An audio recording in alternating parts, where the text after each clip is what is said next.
Welcome to Digital APS.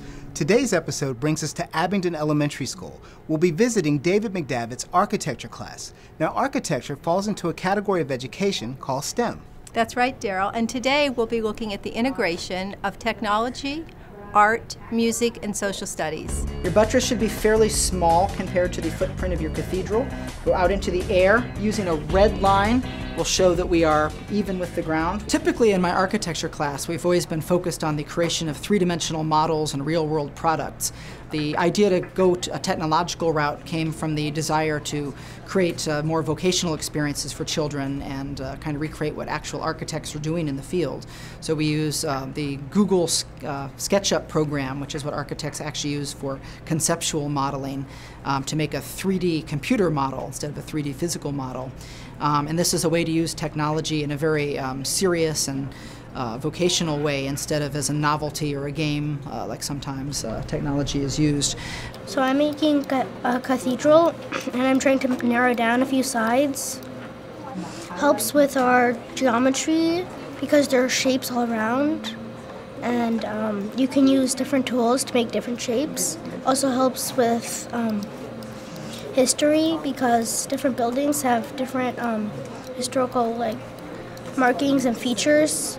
This is the website that I like to use to get models from, and it really helps me because you can understand better things about looking at the building.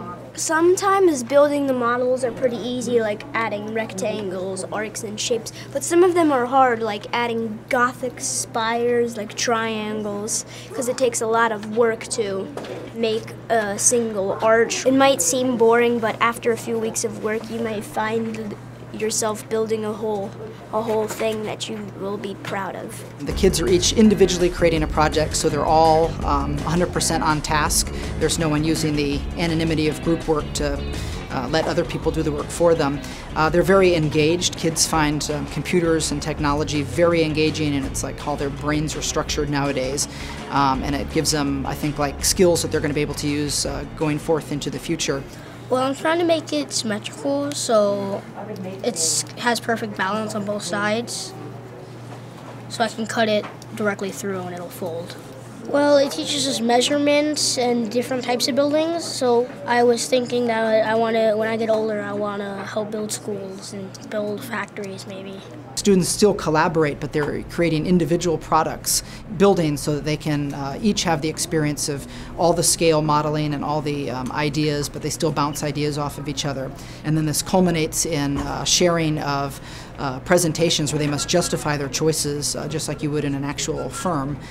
So we incorporate many different types of intelligences into one project. It's something the kids are very proud of and they're very motivated by, and I would say about 3/4 of the class has downloaded this program on their home computers and is using it at home as well.